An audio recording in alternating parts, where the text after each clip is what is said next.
An individual dreams, as does a society. Our biology is a coded repetition of primary forms, as is our psychology.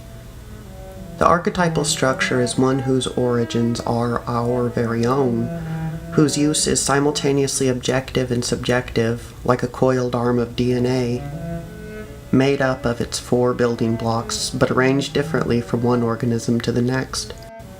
As stated by Joseph Campbell in The Hero with 1,000 Faces, it has always been the primary function of mythology and rite to supply the symbols, archetypes, that carry the human spirit forward, in counteraction to those constant human fantasies that tend to tie it back.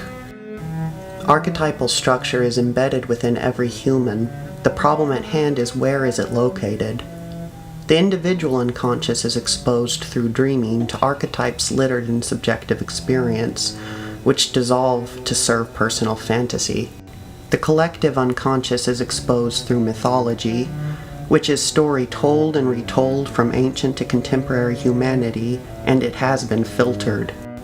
The unnecessary aspects, those which resonated previously as important to earlier generations, but operate no longer, simply are edited from the narrative until the pure archetype shines.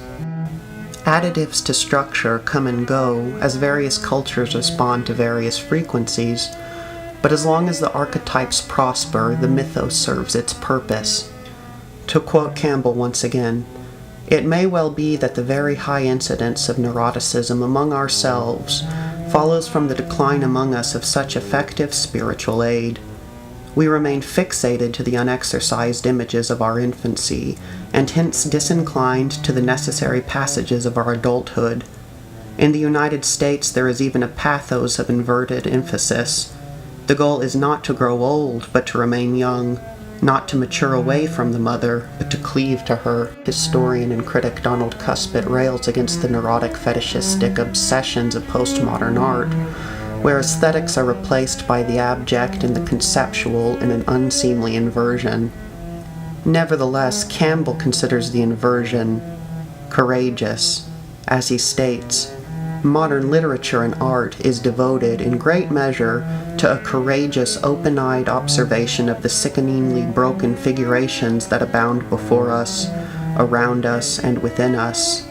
Where the natural impulse to complain against the Holocaust has been suppressed, to cry out blame, the magnitude of an art of tragedy more potent for us than the Greek finds realization, the realistic, intimate, and variously interesting tragedy of democracy, where the god is beheld crucified in the catastrophes not of the great houses only, but of every common home, every scourged and lacerated face, and there is no make-believe about heaven, future bliss, and compensation to alleviate the bitter majesty, but only utter darkness, the void of unfulfillment, to receive and eat back the lives that have been tossed forth from the womb only to fail."